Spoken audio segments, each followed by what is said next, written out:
Buenos días, queridos hermanos y hermanas. Para mí es un placer volver a estar en este lugar compartiendo la palabra del Señor entre vosotros, y no puedo evitar el que vienen recuerdos, porque la primera vez que estuve en este púlpito, que no era este púlpito, que era diferente, fue solamente hace 58 años.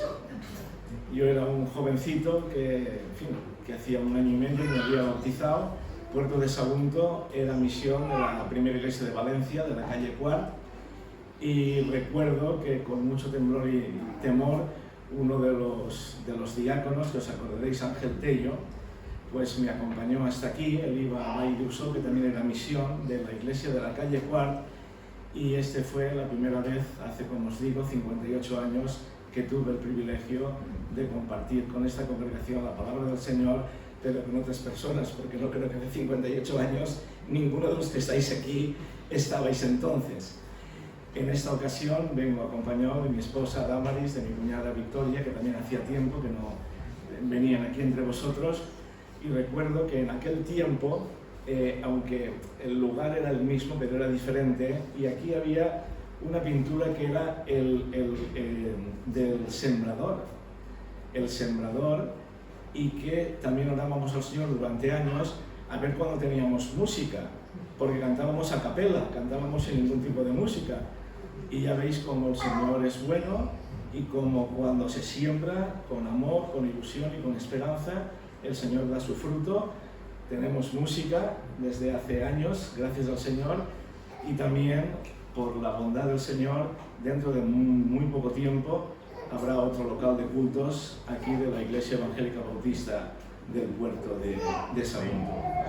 Os traigo saludos del presidente de la asociación, que es el pastor de la Iglesia de Quart, pastor Pau Grau, y también doy gracias porque durante los 32 años que tuve el privilegio de servir como secretario general de la Unión Bautista, también pude estar con vosotros y pude compartir y apoyar y de alguna forma pues ayudarnos mutuamente, porque para eso estamos. Bien, deciros también, aunque naturalmente estando Esteban y Ruth tan implicados, ahora el segundo sábado de septiembre empezará un nuevo curso de lo que se llama Aula 21. Aula 21 es un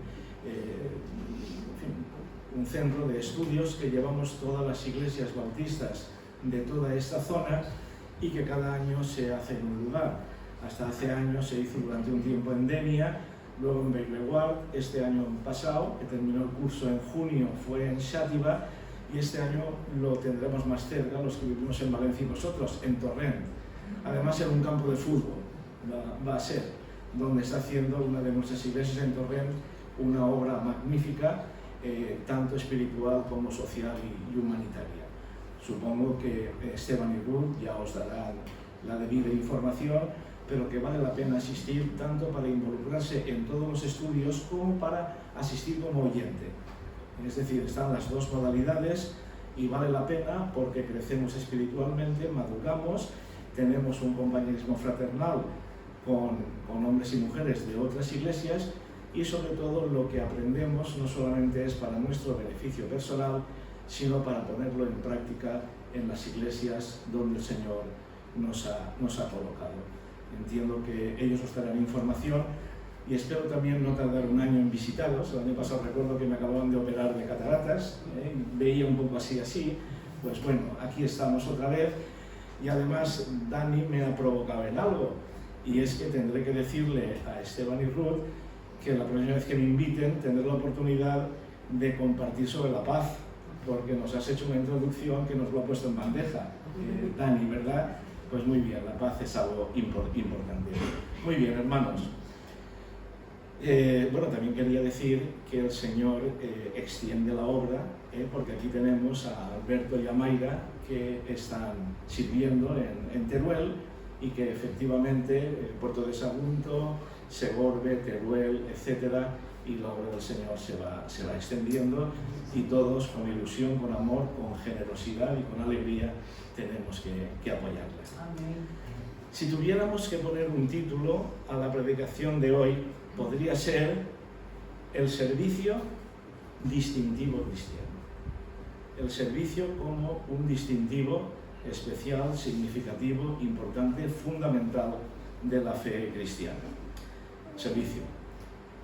Cuando acudimos a un diccionario, vemos que servicio es el ejercicio de la persona libre que sirve por necesidad, por convenio, por interés o por complacencia.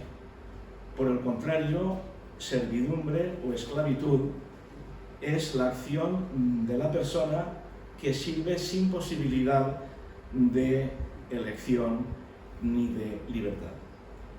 Cuando vamos al Nuevo Testamento, que como sabéis es la segunda parte de la Biblia, y la Biblia es nuestra norma de fe y conducta para nosotros como cristianos evangélicos bautistas, el Nuevo Testamento pues nos dice que nosotros estábamos bajo la servidumbre del pecado, de la confusión, de la duda, de la oscuridad, pero Jesucristo, cuando nos redimió, cuando nos rescató, cuando le confesamos como Señor y Salvador, precisamente nos hace servidores en libertad, con alegría, como dice este salmo que hemos leído, el Salmo 100, y libertad para trabajar en su obra, para el testimonio cristiano, en esta obra del Señor que hay cabida para todos. En este tiempo de gracia, por la misericordia del Señor, en el que todos tenemos la oportunidad de seguir viviendo y compartiendo el Evangelio, es cuando realmente todos somos llamados en Jesucristo a ser creyentes, y todos los creyentes llamados a servir.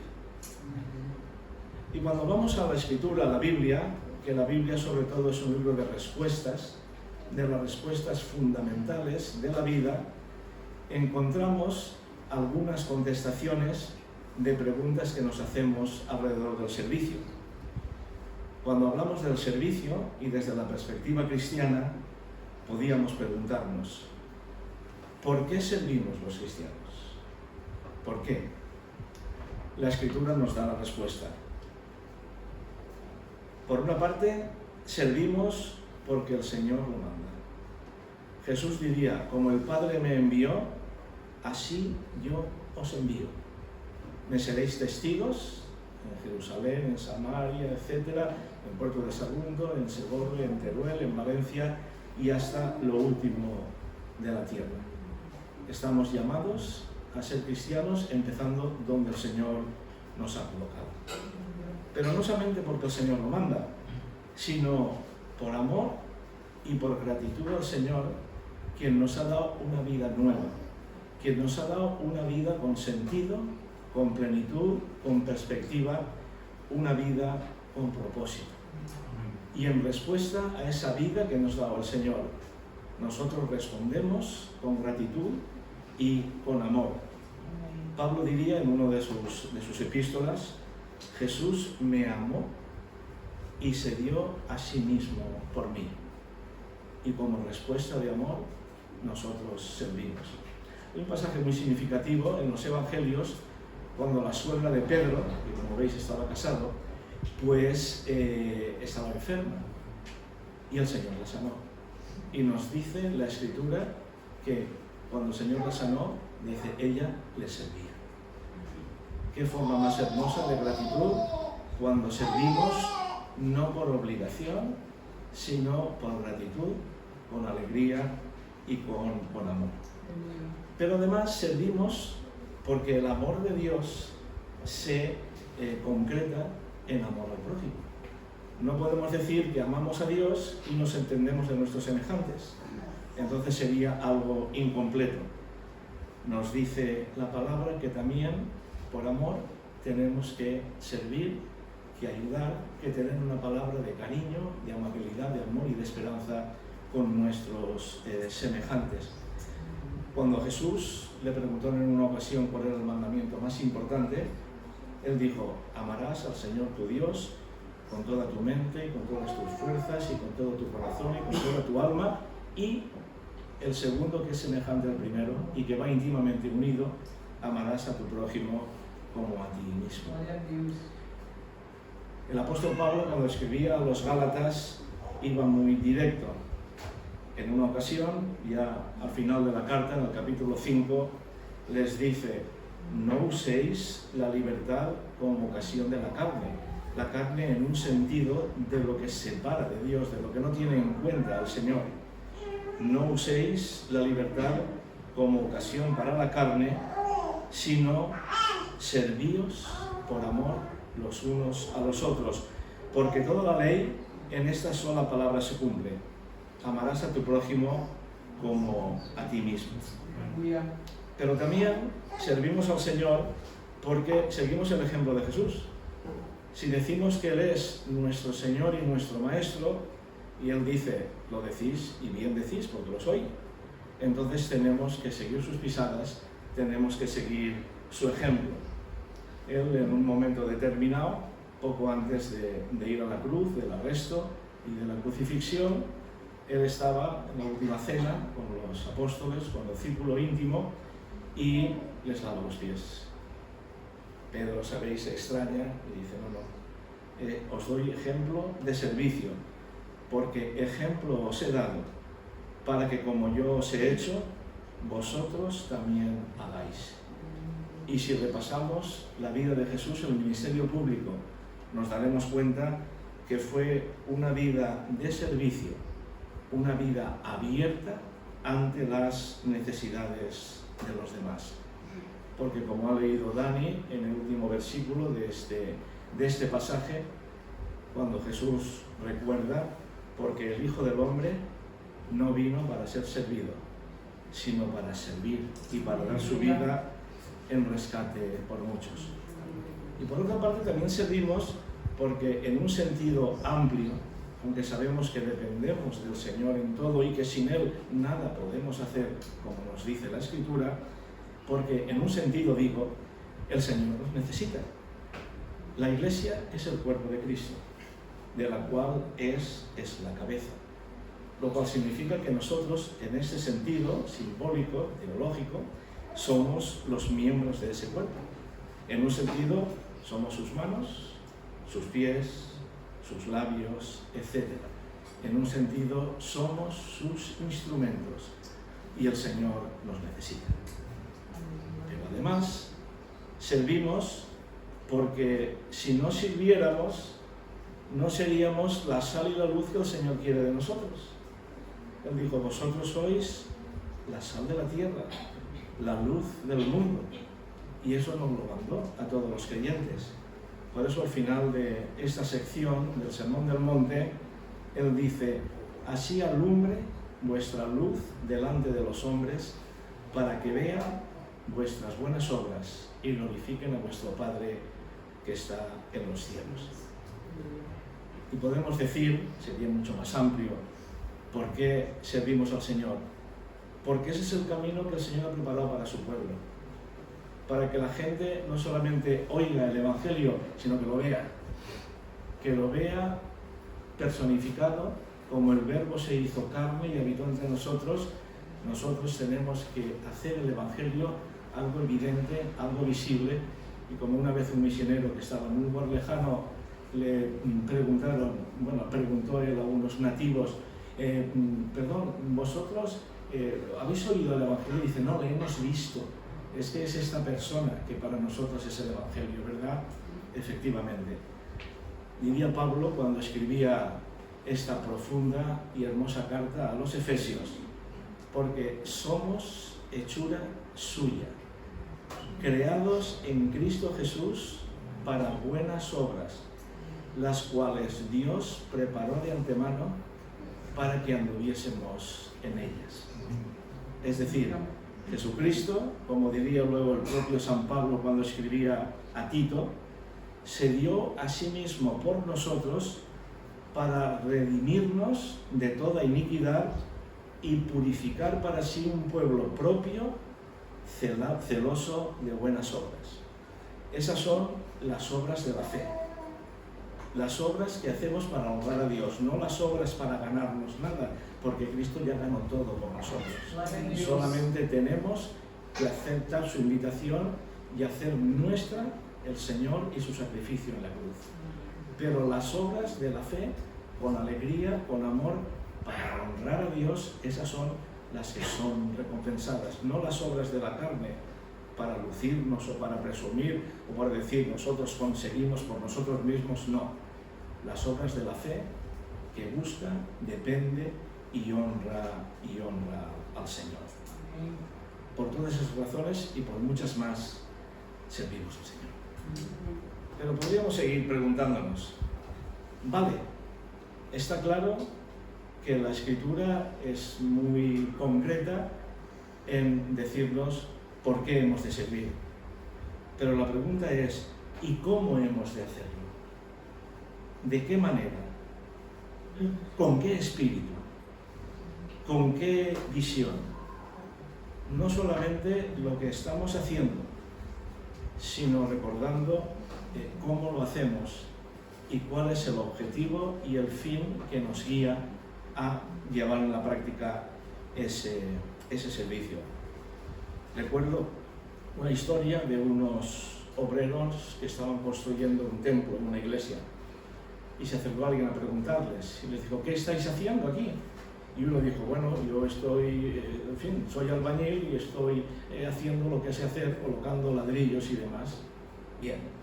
Le preguntó a un segundo, ¿tú qué estás haciendo? Dice, hombre, yo estoy cumpliendo con lo que me dice mi jefe para poder llegar a final de mes, que hace falta el salario para mi familia. Y a un tercero le preguntaron, ¿qué estás haciendo? Además de decir lo del primero y lo del segundo, dijo que estaba construyendo un templo para que sus hermanos se reunieran para adorar a Dios. Es decir, hacían lo primero y lo segundo, pero sin olvidar lo tercero. Y a veces, hermanos y hermanas, amigos y amigas, nuestras acciones, cuando se hacen como es debido, tienen una trascendencia que va más lejos de lo que podamos pensar. Una palabra de ayuda, de amabilidad, de respeto, de ánimo, a veces es muy importante y tiene unas consecuencias realmente hermosas. ¿Os acordáis la historia de Rebeca, la que fue mujer de Isaac? Abraham mandó a su criado, a su mayordomo, para que le buscara una esposa. Ten cuidado porque, en fin, hay que elegir bien. Y si en la vida hay que elegir bien muchas cosas, elegir pareja es muy importante. Y aquí que veo que hay jóvenes y jovencitas, es muy importante que tengan las ideas claras y que efectivamente la elección de pareja es algo fundamental, entre otras decisiones en la vida. Pues aquí también lo era. Y el criado, el mayordomo de Abraham, iba pues seguramente con mucho cuidado y llega a un lugar y claro, iba con camellos y sabéis que los camellos beben. Y más cuando llevan días de viaje, beben pero bastante. Y entonces vio allí a una chica que estaba junto a un pozo y le pidió si podía darle beber a los camellos. Y la chica, ni corta ni perezosa, no solamente le dio a beber a él, sino a los camellos. Y estaría un buen ratito dando de beber a los camellos. Entonces este hombre se dio cuenta que efectivamente este espíritu de servicio, esta amabilidad, este ayudar a los demás, hacían a esta joven idónea para que fuera la esposa del hijo de su jefe. Esta mujer era Rebeca y con su actitud se embarcó en una maravillosa aventura, formando parte de la historia bíblica. Pero también es importante que nunca perdamos de vista, repito, el objetivo de por qué estamos sirviendo y cómo lo estamos haciendo. ¿Habéis oído nombrar este monumento tan importante, tan famoso, que se llama el Taj Mahal? ¿Lo habéis oído nombrar? ¿Quién lo ha oído nombrar, el Taj Mahal? Bastantes. El Taj Mahal es un hermoso monumento funerario que se edificó en el siglo XVII en la India y que significa corona de los palacios, y que efectivamente uno de los dirigentes, de los gobernantes, cuando murió una esposa a la que amaba mucho, quiso hacer un monumento en recuerdo a su esposa y puso el ataúd de su esposa en un terreno y empezó a edificar lo que sabéis que incluso hoy en día es un monumento que quien va a aquella parte de la India siempre lo ve. Y entonces pasó el tiempo, se fue edificando, la cuestión de la edificación era muy importante, todos los detalles, toda la ornamentación, etc. Y al cabo de los meses Aurelio vio que había una caja de madera allí al medio y la apartó para ser retirada con toda la basura. Y se dieron cuenta que esa caja de madera era la tumba de la esposa por la cual todo el trabajo se estaba haciendo y que estuvo a punto de ser echada fuera con toda la basura. A veces, hermanos, como dice el refrán, los árboles no nos dejan ver el bosque. Por eso, cuando vosotros ahora os cambiéis al otro local, pues naturalmente que tenéis que ir con mucho cariño en todos los detalles de la pintura, de los bancos, de la refrigeración, de la comodidad, claro que sí, pero sin olvidar lo que es fundamental, que es para adorar y alabar y bendecir al Señor. Amén. Eso es lo fundamental. Por eso es importante que nunca perdamos el propósito y el objetivo de por qué hacemos las cosas, ¿verdad? Amén. Es importante cuando el apóstol San Pablo estaba escribiendo a los tesalonicenses y les decía de alguna forma cuál era el centro de lo que ellos no debían olvidar de ninguna manera. Está en la primera carta del apóstol San Pablo a los tesalonicenses, el capítulo 1, y que dice lo siguiente, fijaos. Capítulo 1, versículos el 2 y el 3.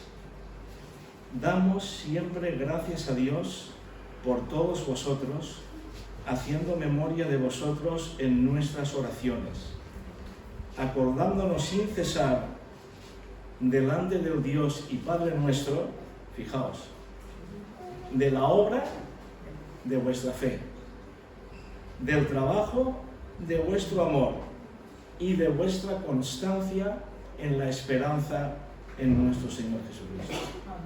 Fijaos que no habla solamente de la obra, de lo que estáis haciendo, sino la obra de vuestra fe. No habla solamente del trabajo, de lo que estáis afanados y lo que estáis ocupados, sino del trabajo de vuestro amor.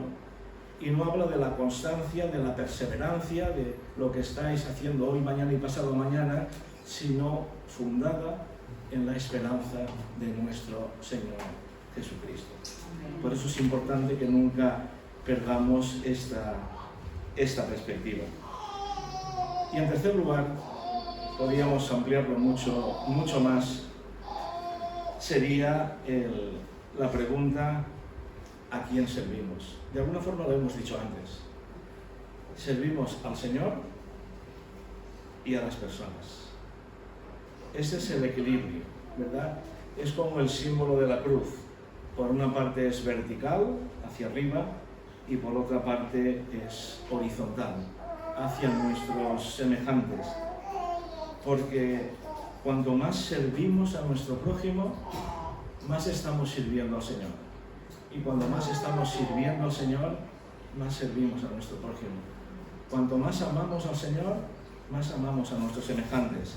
Y cuanto más amamos a nuestros semejantes, más estamos amando al Señor. Sirviendo al Señor, como decíamos al principio, y a los hombres, con ilusión, con alegría y con entusiasmo. Entusiasmo viene de una palabra muy interesante en griego. Dani nos hablaba de Irene, que es paz. Las chicas se llaman Irene, se llaman paz, ¿verdad? Y la palabra entusiasmo en griego significaba llevar a Zeus dentro. Zeus era el padre de los dioses en la mitología griega. Entonces, cuando una persona tenía esta vitalidad, este entusiasmo, tenía esta forma de actuar, dice, es como si llevara al padre de los dioses dentro. Pues bueno, nosotros llevamos dentro al Espíritu Santo. Y es el que nos hace trabajar, actuar, servir y tener realmente visión. Porque si tuviéramos que ser cristianos con desgana, pues no valdría la pena. Porque el Señor no quiere que hagamos nada a la fuerza, que hagamos nada por obligación, en absoluto, en absoluto. El escritor Miguel de Unamuno, que sabéis que fue uno de los más famosos escritores españoles en la primera parte del siglo XX, tenía una frase tremenda. Él decía: no hay nada más triste que la misa de un cura ateo, decía. Bueno, pues no hay nada más triste que la vida cristiana de una persona que no lleva dentro al Señor y que no está sirviendo con alegría, con amor, con amabilidad y con esperanza. Y repito, nuestro ejemplo es el Señor Jesucristo. Y el Señor Jesucristo tiene que ser el centro de esta iglesia, el centro de cada una de nuestras vidas. Vamos terminando. Alguien dijo, y no solamente desde un punto de vista espiritual, sino humano, porque no olvidéis que la espiritualidad y la humanidad van íntimamente ligadas. Cuando somos realmente espirituales, como Dios manda, somos verdaderamente humanos, sin ninguna duda. Y alguien dijo que quien no ha aprendido a servir, no ha aprendido a vivir. Y efectivamente, si de verdad deseamos servir al Señor, Él nos dará nuevas puertas y nuevas maneras, de las que se ven y de las que no se ven, de las que nos parecen más importantes y menos importantes. Para el Señor son todas importantes cuando lo hacemos de corazón, pero sin duda Él nos dará nuevas oportunidades de servicio, de presencia y de testimonio. Hubo un pastor evangélico que en 1952 recibió el Premio Nobel de la Paz. Él, además de pastor, era teólogo, era músico, era probablemente en aquel tiempo el mejor intérprete de Johann Sebastian Bach, el padre de la música, y en un momento determinado, que él también era médico, se marchó de misionero a un poblado lejano en medio de África que se llamaba Lambaréné. La gente decía, pero ¿qué ha hecho el doctor Schweitzer? Que para dejar toda la fama, todo el prestigio, todo lo que tenía y marcharse allí de misionero. Y él escribió un artículo que lo tituló Hacia un nuevo destino, y él decía: mientras yo vivía en la universidad, dedicado al estudio y satisfecho de poder prestar un servicio especial a la ciencia, a la música y al Evangelio, no podía con todo dejar de pensar continuamente en los demás, en aquellos a quien la vida había negado tanta dicha. Una hermosa mañana de sol me vino a la mente, al despertar, el pensamiento que yo no podía aceptar tanta bendición como algo merecido y guardarlo para mí, sin sentir que debía dar algo de mí mismo por ello, incluso los años que me quedaran de vida. Tratando de razonar bien las cosas y contemplar a las aves que revoloteaban alegremente, me resolví a justificar los 30 años de servicio rendido al arte, a las ciencias y a la teología, pero que el resto de mi vida debía ser entregado al servicio de la humanidad. Al adoptar esta resolución, y muchas veces después, sigue diciendo, traté de descubrir el hondo sentido que hasta entonces me había estado velado de las palabras de Jesús. El que quiera salvar su vida, la perderá. Y el que perdiera su vida por causa de mí y del Evangelio, la salvará. Esta llamada había encontrado su respuesta en mi corazón. Una inmensa alegría surgió en mí a tono con la brillantez y la hermosura del día. Sin duda, hermanos, como dice aquel cántico, algún día lo podemos recordar, Dani, placer verdadero es servir al Señor. Porque servir al Señor y a los demás es una gozada, hermanos. Porque nos hace realizarnos a nosotros mismos.